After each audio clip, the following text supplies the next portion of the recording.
শিক্ষার্থীরা, তোমাদেরকে আমার ক্লাসে আবারও স্বাগত জানাচ্ছি। আজকে আমরা যে সকল বিষয় নিয়ে আলোচনা করব সেই আলোচ্য বিষয়সমূহ তাহলে চলো একটু দেখে নিই। ওরিয়েন্টেশন কি, কাকে বলে, ওরিয়েন্টেশনের প্রকারভেদ নিয়ে আমরা আলোচনা করব। ওরিয়েন্টেশনের কৌশল জানতে পারবো।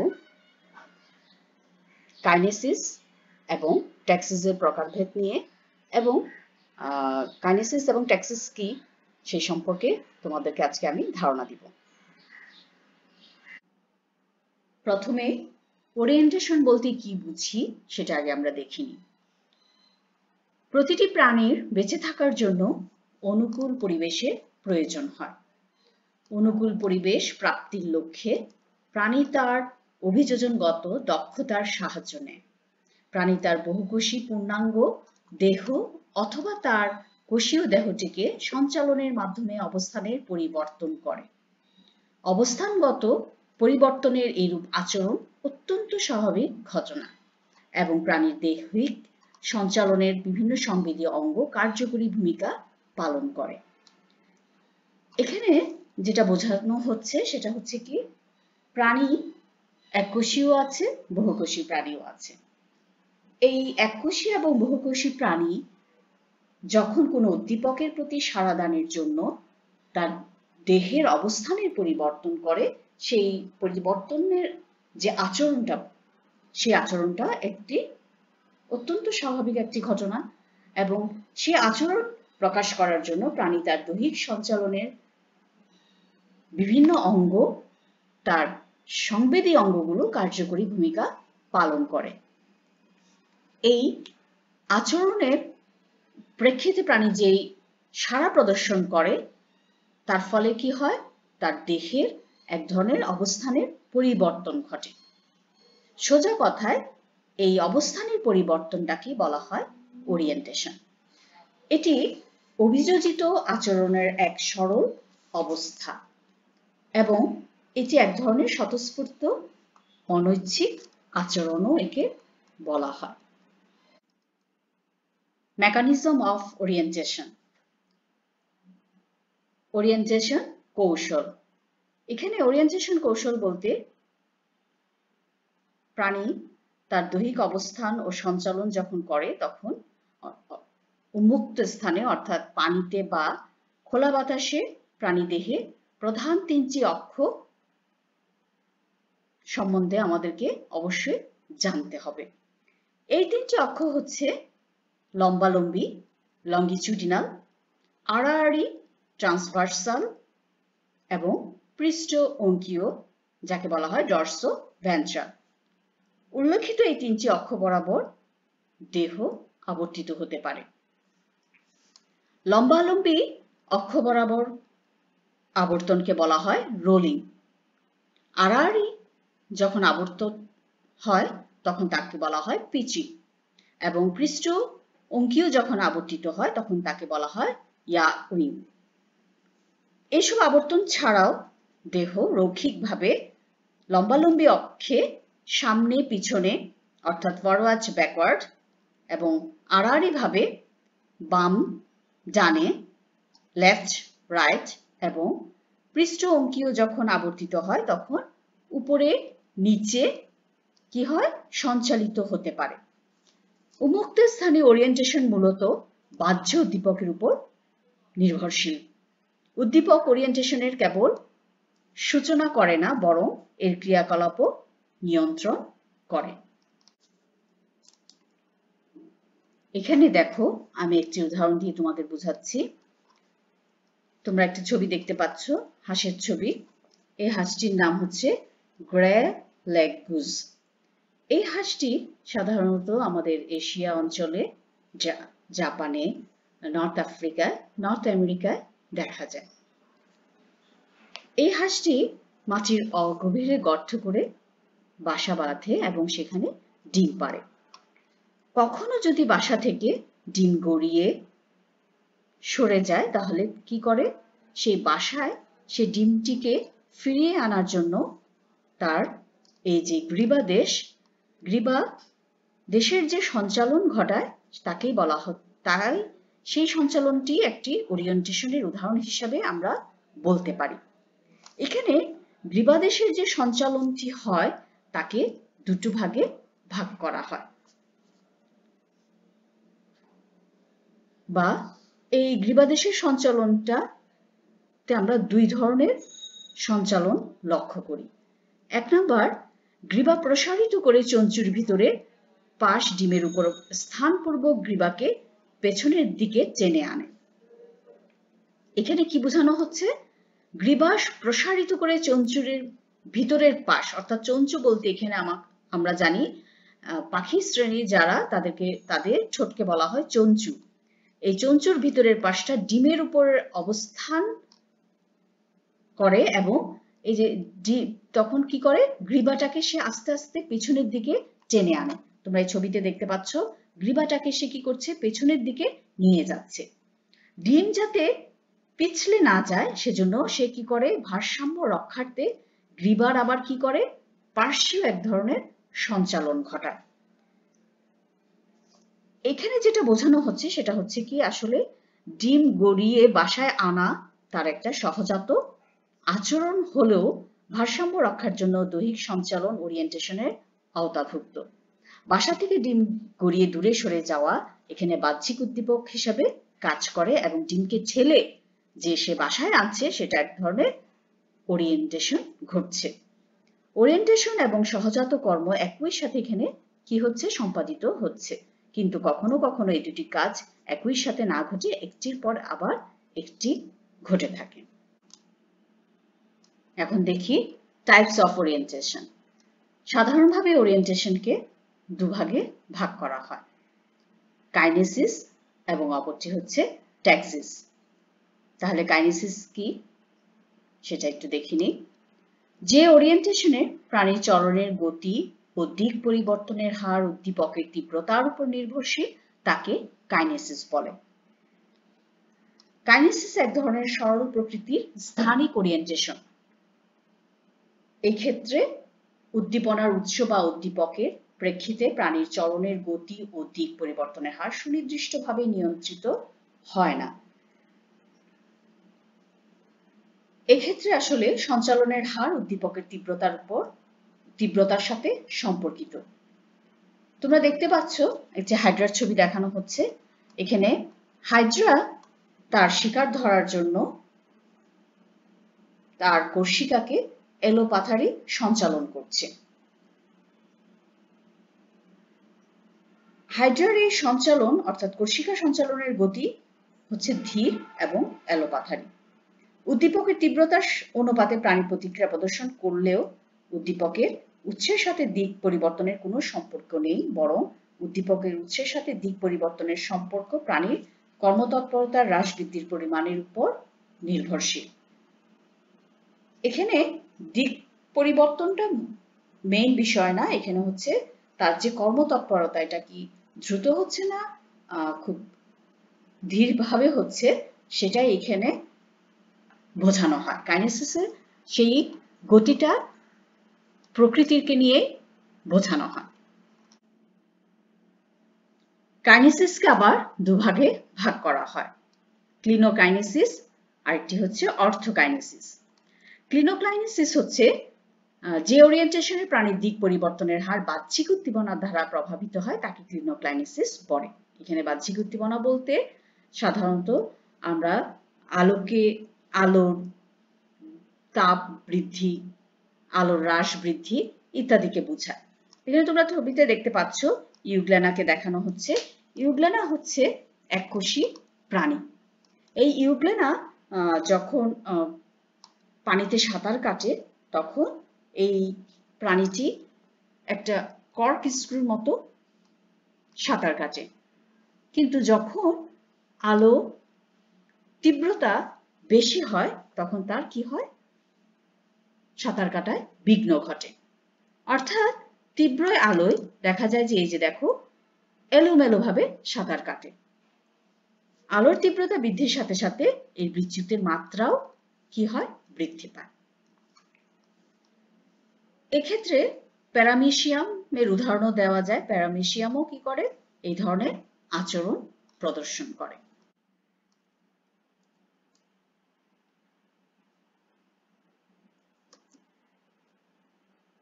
অর্থোকাইনেসিস, যে ওরিয়েন্টেশনে প্রাণীর চলনের গতি উদ্দীপকের তীব্রতার সাথে সম্পর্কিত তাকে অর্থোকাইনেসিস বলে।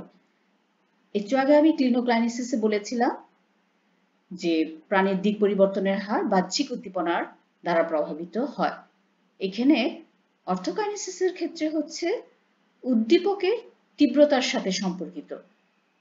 তোমরা ছবিতে দেখতে পাচ্ছ এখানে ল্যাম্পেট্রা প্ল্যানেরি নামক ল্যাম্প্রের অ্যামোসিট লার্ভাকে দেখানো হয়েছে। এখানে অ্যামোসিট লার্ভাটা হ্রদ কিংবা জলাশয়ের তলদেশে বাস করে। এখানে দেখতে পাচ্ছ যে এখানে আলো পড়েছে, অর্থাৎ সে অন্ধকারাচ্ছন্ন জায়গায় তার পছন্দ। যখন আলোর তীব্রতা বেড়ে যায় তখন দেখা যায় যে অ্যামোসিট লার্ভাটা মাটির দিকে তার মুখের মুখটা কি করে নিচের দিকে ঢুকিয়ে রাখে, অর্থাৎ মাটির ভিতরে সে ঢুকিয়ে রাখে। যত আলোর তীব্রতা বাড়ে সে কি করে মাটির ভিতরে ঢুকে থাকে, অর্থাৎ আলো থেকে সে দূরবর্তী স্থানে দেখো, এখানেই দেখো একটু অন্ধকারাচ্ছন্ন স্থান দেখানো যাচ্ছে। এই অন্ধকার স্থানে এসে সে কি করে কাদার ভিতরে নিজেকে লুকিয়ে রাখার চেষ্টা করে। এটাই হচ্ছে এক ধরনের অর্থোকাইনেসিস। আমি আরেকটি উদাহরণ দিয়ে তোমাদের বুঝাচ্ছি। তোমরা দেখো ছবিতে দেখতে পাচ্ছ উডলাইসের ছবি। লেখাটা আমি একটু পড়ছি। Woodlice moves rapidly in a dry environment, but slow down or stop in a damp environment. The rate of movement is directly proportional to humidity. এখানে যেটা আমি বোঝাতে চাচ্ছি সেটা হচ্ছে কি, উডলাইস আর্দ্র স্থানে ভিড় জমায়। এর কারণ হচ্ছে এদের চলনের ক্রিয়ার উপর আপেক্ষিক আর্দ্রতার প্রভাব যথেষ্ট। দেখা যাচ্ছে আর্দ্রতা বৃদ্ধি পেলে চলনে মন্থরতা বেড়ে যায়। এজন্য এরা কি করে, স্বেচ্ছায় স্থানে কি করে জট পাকিয়ে থাকে। চলনের রৈখিক গতির উপর এরূপ প্রভাব অর্থাৎ আর্দ্রতার পরিমাণ বৃদ্ধির সাথে চলনে মন্থরতা প্রকাশটাও হচ্ছে অর্থোকাইনেসিসের এক ধরনের উদাহরণ হিসাবে আমরা বলতে পারি। এখন দেখে নিই ট্যাক্সিস কি।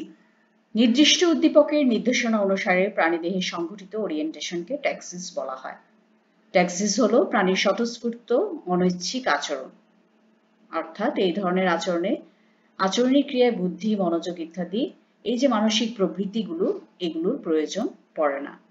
এটাও এক ধরনের অভিযোজনী আচরণের এক ধরনের সরলতম অবস্থা, যাতে প্রাণী তার পরিবেশের কতিপয় উদ্দীপনার প্রেক্ষিতে নির্দিষ্ট পথ ঘুরে থাকে। এই ধরনের ঘূর্ণয়নের ফলে প্রাণী দেহে দ্বিপার্শ্বীয় গ্রাহক, এখানে গ্রাহক বলতে রিসেপ্টর যে অঙ্গগুলো আছে, সেই অঙ্গগুলো সমানভাবে উদ্দীপনা গ্রহণে সক্ষম হয়। অর্থাৎ উদ্দীপক উৎসের সাথে সম্পর্ক রেখে প্রাণীর দেহ অক্ষের অবস্থানগত পরিবর্তনই হলো ট্যাক্সিস। আমি তোমাদেরকে কতক্ষণ আগেই বলেছিলাম যে অবস্থানগত কতগুলো পরিবর্তন হয় দেহ অক্ষের সাথে। আমি বলেছিলাম লম্বালম্বি, আড়াআড়ি, পৃষ্ঠ, অঙ্কীয়, এই যে অক্ষগুলো এখানে সেটাই বোঝানো হচ্ছে। তাহলে কাইনেসিসের সাথে এর মূল পার্থক্য হচ্ছে কি, ট্যাক্সিস এ প্রাণীর দিক পরিবর্তন নির্দিষ্ট উদ্দীপকের উপর নির্ভরশীল। চলনের সাথে ট্যাক্সিসের যৌথ কার্যকারিতায় উদ্দীপক উৎসের প্রতি উৎস থেকে দূরে বা নির্ধারিত কোণে প্রাণীর দৈহিক অবস্থানের কি হয়, পরিবর্তন ঘটে। এখানে তোমরা একটা ছবি দেখতে পাচ্ছ, যে ছবিটা এখানে উপরেই লেখা আছে বিচ ফ্লিস, অর্থাৎ এই প্রাণীটি ক্রাস্টেসিয়া পর্বের একটি প্রাণী, একে বলা হয় অ্যামফিপড। এর উপর পরীক্ষা চালিয়ে দেখা গেছে যে এই বিচ ফ্লিসটাকে যদি সমুদ্রের কোনো শুষ্ক স্থানে নিয়ে যাওয়া হয়, তখন দেখা যায় যে এদের মাথা সরাসরি সাগরের দিকে অবস্থান করে। অথবা একে যদি কোনো বোতলে ভরেও কোনো কাচের নলের ভেতরে রাখা হয়, তখন দেখা যায় যে প্রান্তটা কাচের নলের যে প্রান্তটা সমুদ্রের দিকে থাকে, সেই প্রান্তে এসে এরা কি করে, ভিড় জমায়। এখানে বোঝানো হচ্ছে যে আসলে আর্দ্রতার সাথে সূর্যের অবস্থানকে সংহত করে এরা সমুদ্র অভিমুখে নিজেদেরকে আকৃষ্ট করে থাকে। উদ্দীপক এবং গ্রাহক অঙ্গের সম্পর্কতার উপর নির্ভর করে ট্যাক্সিসকে আবার কয়েকটি ভাগে ভাগ করা হয়। প্রথমেই ট্রপোট্যাক্সিস। ট্রপোট্যাক্সিস হচ্ছে এমন এক ধরনের ট্যাক্সিস যেটা হচ্ছে কি প্রাণীদেহের 2 বা ততোধিক গ্রাহক অঙ্গ দ্বারা যদি কোনো একটি উদ্দীপকের উদ্দীপনা একই সাথে গৃহীত হয় তাহলে প্রাণীদেহে যে ভারসাম্যমূলক সঞ্চালন ঘটে তাকে ট্রপোট্যাক্সিস বলে। এখানে তোমরা ছবিতে প্লাটিহেলমিনথিস পর্বের একটি প্রাণী দেখতে পাচ্ছ যার নাম প্ল্যানেরিয়া। এই প্ল্যানেরিয়া দেখো মাথাটা অনেকটা ত্রিভুজাকার। এই প্ল্যানেরিয়ার ত্রিকোণাকার এই মাথাটা দুপাশ থেকে সে কি করে তার সংবেদী অঙ্গ অর্থাৎ গ্রাহক অঙ্গের মাধ্যমে চলাচলের সময় সে যখন পানিতে প্ল্যানেরিয়াটা সাঁতার কাটে অর্থাৎ স্রোতের প্রতিকূলে চলার সময় এমনভাবে দেহকে স্থাপন করে যে তার এই ত্রিকোণাকার মস্তকের উভয় পাশে সে একই সাথে সমানভাবে উদ্দীপিত হয়। এক্ষেত্রে কোনো একটা গ্রাহক অঙ্গ যদি নষ্ট হয়ে যায় তাহলে দেখা যায় যে প্রাণীটি আর তার ভারসাম্য রক্ষা করতে পারছে না। এই অবস্থায় কি করে প্ল্যানেরিয়া ভারসাম্য রক্ষার জন্য কি করে আপ্রাণ চেষ্টা করতে থাকে, ফলে প্রাণীটি পানির মধ্যে দেখা যায় যে বৃত্তাকারে ঘুরতে থাকে। ক্লিনোট্যাক্সিস। পরপর কয়েকটি উদ্দীপকের তীব্রতা তুলনার মাধ্যমে প্রাণী যখন তার ওরিয়েন্টেশনের ধারা নির্ধারণ করে তখন সেই আচরণিক ক্রিয়াকে ক্লিনোট্যাক্সিস বলে। এক্ষেত্রে প্রাণী তার গ্রাহক অঙ্গ দ্বারা সব দিক থেকে সমানভাবে উদ্দীপনা গ্রহণ না করে গ্রাহক অঙ্গ বা অঙ্গসমূহকে এদিক ওদিক ঘুরিয়ে দেহের দুই পাশের উদ্দীপনার তীব্রতাকে তুলনা করতে পারে। ক্রমান্বয়ে এই তুলনার মাধ্যমে প্রাণীর দিক পরিবর্তনে সমর্থ হয়। যতক্ষণ পর্যন্ত দেহে দুপাশ সমানভাবে উদ্দীপনা লাভ করতে থাকে ততক্ষণ এরূপ আচরণ অব্যাহত রাখে। তোমরা এখানে একটা ছবি দেখতে পাচ্ছ, আমি লিখেছি ক্যালিফোরা লুসিলিয়া ইত্যাদি মাছির ম্যাগজ পিউপা দশায় পদার্পণের পূর্বে আলোর প্রতি এরূপ ওরিয়েন্টেশন প্রদর্শন করে। অর্থাৎ এই মাছিগুলো তাদের পিউপা দশার পূর্ববর্তী দশা অর্থাৎ ম্যাগট দশায় যখন পদার্পণ করবে তখন আলোর প্রতি এই ধরনের ওরিয়েন্টেশন প্রদর্শন করে। এই ছবিতে তোমরা দেখছো যে এই যে প্রাণীগুলো তাদের যে সংবেদী অঙ্গ আলোক সংবেদী অঙ্গগুলো আসলে তাদের দেহের সম্মুখ প্রান্তে অবস্থিত। যখন সম্মুখ প্রান্তে অবস্থিত তখন এরা কি করে সরাসরি পেছন দিক থেকে যাতে আলো আসতে না পারে সেজন্য তারা সেটাকে আড়াল করার একটা ব্যবস্থা করে। হামাগুড়ি দিতে শুরুর প্রারম্ভিক অবস্থায় লক্ষ্য করা যায় যে এরা প্রথমত একদিকে মাথা ঘোরায়, অর্থাৎ ছবিতে তোমরা দেখছো যে যদি ডানে মাথা ঘোরায় প্রথমে তাহলে কিছুক্ষণ পরে দেখা যায় যে এরা বাম দিকে মাথা ঘোরাচ্ছে, অর্থাৎ এক পাশ ওপাশ করে এরা কি করতে থাকে মাথাটাকে ঘোরাতে থাকে। দেখা যায় যে দেহের দুপাশে যে পতিত আলোর তীব্রতার মধ্যে এরা কি করে তুলনার ভিত্তিতে এদের এই পার্শ্বীয় সঞ্চালনটা নির্ধারণ করে। এছাড়াও দেখা যায় যে দেহের যে সংকোচন সেই সংকোচনের সাথে এই বিষয়টিও একটা বিবেচনা করা হয়। এর ফলে দেখা যায় যে তাদের দেহে যে দেহটা যে সংকুচিত হয় আস্তে আস্তে এটা কি করে এই সংকুচিত হয়ে সামনের দিকে তারা টেনে নেয়। এভাবে আলোর তীব্রতা অর্থাৎ উদ্দীপনার তীব্রতাকে তুলনা করে তারা এই ধরনের ওরিয়েন্টেশনটাকে প্রদর্শন করে, আর এটাকেই বলা হচ্ছে ক্লিনোট্যাক্সিস। ট্যালোট্যাক্সিস। এখানে উদ্দীপকের উৎস দুটি হলে এবং এরা একই পদ্ধতিতে ক্রিয়াশীল থাকলে একটি মাত্র উদ্দীপকের প্রতি প্রাণীর ওরিয়েন্টেশন ঘটাকে বলা হচ্ছে ট্যালোট্যাক্সিস। এর অর্থ হচ্ছে দুটি উদ্দীপকের মধ্যে থেকে একটি প্রভাব অবশ্যই কি হবে থাকবে এবং অন্যটি নষ্ট হয়ে যাবে। ক্লিনোট্যাক্সিস ও টপোট্যাক্সিস আমরা দেখেছি একটু আগে যে ক্লিনোট্যাক্সিস ও টপোট্যাক্সিস উভয় ক্ষেত্রে দেখা যায় যে দেহের দুপাশের উদ্দীপনার তীব্রতার মধ্যে সমতা বিধান করে কি হয় এদের ওরিয়েন্টেশন ঘটে, কিন্তু ট্যালোট্যাক্সিসের বেলায় দেখা যায় যে ওরিয়েন্টেশন এরূপ সরল ভারসাম্যের উপর কি করে না নির্ভরশীল হয় না। এখানে যেটা আসলে বোঝানো হচ্ছে যে মাত্র একটি উদ্দীপকের দিকে প্রাণীর ওরিয়েন্টেশন ঘটবে। মধ্যবর্তী কোনো দিক এরা কি করে না, নির্বাচন করে না, বা মধ্যবর্তী দিক বরাবর কখনোই এই ওরিয়েন্টেশনটা হয় না। এখানে তোমরা একটা ছবি দেখতে পাচ্ছ, যে ছবিতে নিচে লেখা আছে দুটি লাইটের অর্থাৎ L1 এবং L2 মাধ্যমে সন্ন্যাসী কাঁকড়া টেলোট্যাক্সিস পরীক্ষণ। অর্থাৎ সন্ন্যাসী কাঁকড়া, যার নাম হার্মিট ক্রাব, এই হার্মিট ক্রাব কি করে, তাকে যদি লাইটের অর্থাৎ আলোর প্রতি তাকে সংবেদন করা হয়, দেখা যায় যে মধ্যবর্তী কোনো স্থান অতিক্রম না করে সে কি করে, যে কোনো একটা অভিমুখে সে ওরিয়েন্টেশন ঘটায়। এই ধরনের আচরণটা মৌমাছির ক্ষেত্রেও দেখা যায়। যে যদি কোনো একটি চোখ মৌমাছির অন্ধ করে দেওয়া হয়, তাহলে এটা কি করে, প্রথমে বৃত্তাকারে ঘুরতে থাকে, তারপরে কি করে, আলোক উৎসের অভিমুখে ওরিয়েন্টেশন প্রদর্শন করে। আসলে এদের যে সংবেদনশীল পশ্চাৎ-ওমাটিডিয়ামের মাধ্যমে আলো প্রবেশ করে, তার ফলে কি হয়, বৃত্তাকার এই সঞ্চালন ঘটে বলে ব্যাখ্যা করা হয়। কিন্তু অতি শীঘ্রই দেখা যায় যে অভিযোজনের কারণে সম্মুখ ওমাটিডিয়ামের মাধ্যমে উদ্দীপক উৎসকে কাজে লাগাতে এরা সমর্থ হয় এবং এরা উদ্দীপক অভিমুখে গমন করে। এটাই হচ্ছে টেলোট্যাক্সিস। ম্যানোট্যাক্সিস, উদ্দীপক ক্রিয়ার সাথে নির্দিষ্ট কৌণিক দূরত্ব বজায় রেখে উদ্দীপক উৎসের দিকে যে ওরিয়েন্টেশন ঘটে তাকে ম্যানোট্যাক্সিস বলে। আদর্শ টেলোট্যাক্সিসে উদ্দীপক অভিমুখে বা উদ্দীপক হতে দূরে সরাসরি প্রাণীর ওরিয়েন্টেশন ঘটে, আর ম্যানোট্যাক্সিসে উদ্দীপক উৎসের দিকে একটি নির্দিষ্ট কোণে প্রাণীর ওরিয়েন্টেশন ঘটে। তোমরা নিচের এই ছবিতেই দেখতে পাচ্ছ, দেখা যাচ্ছে যে এখানে একটা পিঁপড়ার ছবি আছে, সূর্য আছে, এখানে একটা বাসা লেখা আছে, অর্থাৎ এখানে আমি এই বাসাটাকে যদি একটা বক্স হিসেবে কল্পনা করি, এটা একটা বক্স। এখানে দেখো যে কোণ আঁকা আছে, তারপরে গিয়ে আরেকটা নতুন কোণের সৃষ্টি হয়েছে, নিচে লেখা আছে পিঁপড়ার ম্যানোট্যাক্সিস। এখানে যেটা বোঝানো হচ্ছে আসলে যে পতঙ্গের আলোক দিক নির্দেশন প্রতিক্রিয়া এরূপ ওরিয়েন্টেশনের একটা উজ্জ্বল দৃষ্টান্ত। এখানে পিঁপড়া, মৌমাছি ইত্যাদি পতঙ্গের ক্ষেত্রে এই ম্যানোট্যাক্সিসটা দেখা যায়। এরা কি করে, যখন খাদ্য অন্বেষণের শেষে যখন বাসায় ফিরে, দেখা যায় যে এরা বাসায় প্রত্যাবর্তনের সময় সূর্যটাকে পথ প্রদর্শক হিসেবে ব্যবহার করে।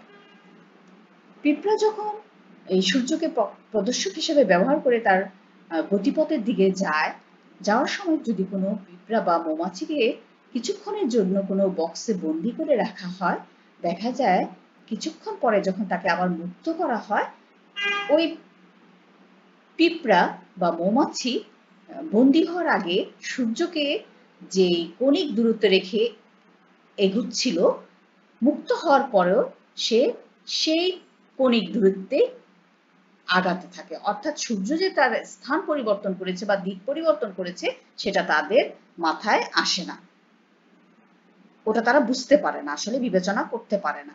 এই জন্য তখন হয়ে যায় কি, তাদের পথটা ভিন্ন পথ হয়ে যায় বা ভিন্ন পথে তারা গমন করে। এই জন্য এখানে একটা নতুন পথ সৃষ্টি করা হয়েছে, অর্থাৎ অন্য পথে, অর্থাৎ ভিন্ন পথে তারা গমন করে। এটাই হচ্ছে ম্যানোট্যাক্সিস। ন্যামোট্যাক্সিস, এখানে ন্যামোট্যাক্সিস বলতে বোঝানো হচ্ছে যে প্রাণী তার অতীত অভিজ্ঞতাকে কাজে লাগিয়ে, অর্থাৎ স্মৃতিশক্তির উপর নির্ভর করে প্রাণী যে ওরিয়েন্টেশন সম্পন্ন করে তাকে বলা হয় ন্যামোট্যাক্সিস। এই ধরনের ট্যাক্সিস জটিল উদ্দীপনার প্রতিক্রিয়ার উপর নির্ভরশীল হয়। তোমরা ছবিতে দেখতে পাচ্ছ ইঁদুরের মতো দেখা যাচ্ছে, একে বলা হয় নিওমিস ফোডিয়েন্স নামক এক ধরনের জলশ্রু। এই প্রাণীটি ইঁদুরের মতোই অনেকটি। এই প্রাণীটি যখন তার চলাচল করে পথে, সে যখন খাদ্যান্বেষণ শেষে বাসায় ফিরে প্রত্যাবর্তন করবে, তখন চলার পথে সে কি করে, তার স্মৃতিশক্তিকে কাজে লাগায়। যদি এই পথে কিছুটা পরিবর্তন করা হয়, তার পথ যদি কিছুটা পরিবর্তন করে দেওয়া হয়, দেখা যায় যে তার স্মৃতি মানচিত্রে বিঘ্ন ঘটে। তাহলে সে কি করে, প্রথমে সে থেমে যায়, তারপরে কি করে, চারিদিকে অনুসন্ধান চালায় এবং তার পূর্ব পরিচিত পথ সে নির্ধারণ করার চেষ্টা করে। গমনপথ নির্ধারণ না করা পর্যন্ত সে কি করে না, চলাচল শুরু করে না। এখানে আর তার এই যে স্মৃতিশক্তি, সেই স্মৃতিশক্তিকে অর্থাৎ পূর্ব অভিজ্ঞতাটাকে সে কি করে, কাজে লাগিয়ে তার এই চলাচল আবার অর্থাৎ স্মৃতির উপর সে নির্ভর করে। এই জন্যই একে বলা হচ্ছে কি ন্যানোট্যাক্সিস।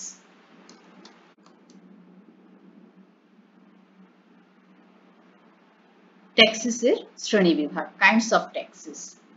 আমরা এতক্ষণ গ্রাহক অঙ্গের উপরে এবং উদ্দীপনার বা উদ্দীপকের উপর সাড়া প্রদানের উপর ভিত্তি করে ট্যাক্সিসের ভাগগুলো দেখেছিলাম। এখন যেগুলো দেখব সেগুলো হচ্ছে কি উদ্দীপকের এই ভিন্নতার ভিত্তিতেও আবার ট্যাক্সিসকে কয়েকটি ভাগে ভাগ করা হয়। উদ্দীপকের প্রতি যখন আকৃষ্ট হয় তখন এই ধরনের ট্যাক্সিসকে বলা হয় ধনাত্মক ট্যাক্সিস, আর যখন উদ্দীপক থেকে দূরে সরে যায় তখন সেই ধরনের ট্যাক্সিসকে বলা হয় ঋণাত্মক ট্যাক্সিস। উদ্দীপকের ভিন্নতার ভিত্তিতে ট্যাক্সিসের আবার কয়েক রকমের প্রকারভেদ আছে। 1 নাম্বার হাইড্রোট্যাক্সিস, অর্থাৎ পানির প্রতি প্রতিক্রিয়া প্রদর্শন। এখানে অ্যামিবা সহ এককোষী প্রাণীরা কি করে, পানির প্রতি ধনাত্মক হাইড্রোট্যাক্সিস প্রদর্শন করে। 2 নাম্বার থার্মোট্যাক্সিস। থার্মোট্যাক্সিস বলতে আমরা বুঝি তাপের প্রতি প্রতিক্রিয়া প্রদর্শন।